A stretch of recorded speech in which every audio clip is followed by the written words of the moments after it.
राज्यातील सर्व कांदा उत्पादक शेतकऱ्यांसाठी सर्वात मोठी आनंदाची बातमी की नंतर कांद्यामुळे कांदा दर 3 गेल्या काही दिवसापासून जो कांदा दर कमी झालेला आहे, आता हा कांदा बाजारात मोठ्या प्रमाणात वाढणार आहे गेल्या काही. तर राज्यामध्ये मोठ्या प्रमाणात कसा असणार आहे हे बघणं गरजेचे आहे. सोलापूर मार्केटमध्ये सुद्धा 2800 रुपयाच्या फार कांदा बाजारावर गेलेला आहे. मग आता इथून पुढचा कांदा दर कसा असणार आहे चला तर पाहूया. पिंपळगाव वसंतमध्ये आपल्याकडे 2900 रुपयापर्यंत कांदा बाजार गेले. राज्यातील महत्वाच्या बाजार समितीमध्ये सोलापूर, अमरावती, नागपूर, पिंपळगाव वसंत, लासलगाव या सर्व ठिकाणी कांद्याचे दर वाढल्यामुळे शेतकऱ्यांमध्ये एक आनंदाची वातावरण आहे. मग आता इथून पुढे कसे बाजार असणार आहे हे आता आपल्याला पाहायचं नाही. चला तर पाहूया. सोलापूरमध्ये 2728 रुपयापर्यंत बाजार आहे. त्यात कांदा बाजारावर वाढण्यामागे कोणते महत्वाचे घटक असणार आहे हे आता आपल्याला पाहायचं आहे.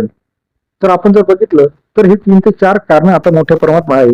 पुढील महत्वाचे कारण म्हणजे आता पावसाळी सुरुवात झाली, कांदा काळी शेतकऱ्यांनी साठवून ठेवलेला आहे, त्यामुळे आता कांदा बाहेर निघणार नाही. आणि व्यापारी सुद्धा आता मोठ्या प्रमाणात कांदा जो आहे तो स्टॉक केलेला असल्यामुळे कांद्याचा निर्यात हा आता इथून पुढे थोडासा कमी होणार आहे. आयात सुद्धा कमी होणार आहे. कारण का पावसाळ्यात 2 महिने बाहेरचा कांदा राज्यामध्ये येत नाही, त्यामुळे राज्यातील लोकल कांद्याला चांगला बाजारभाव मिळत असतो. नाफेडने सुद्धा खरेदी केलेली आहे.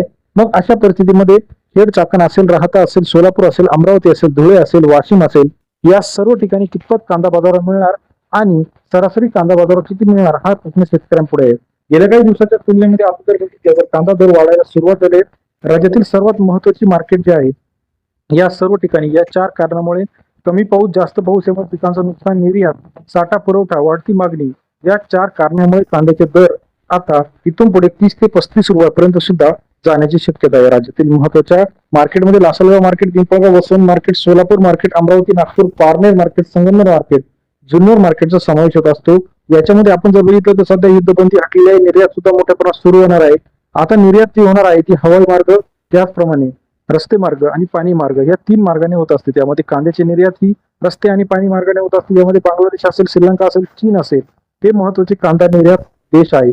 मग आता कितपत निर्यात होणार, कांदा खरंच 30-35 रुपये होणार का? तर याचं उत्तर आहे होय. सध्याची पावसाची परिस्थिती बघता पाऊस अजूनही आला नसल्यामुळे शेतकरी कांद्याकडे, लागवडीकडे पाठ फिरवण्याची शक्यता आपल्याला वर्तवली आहे. मग आता इथून पुढचा कांद्याचा दर कशावरती अवलंबून असणार आहे? 4 घटक: पाऊस किती होणार, साठवलेल्या चाळी कधी बाहेर येणार आणि राहिला तिसरा महत्वाचा मुद्दा आयात निर्यात धोरण. या 4 कारणांमुळे राज्यातील कांदा उत्पादक शेतकऱ्यांना इथून पुढे चांगले बाजारभाव मिळण्याची शक्यता आहे.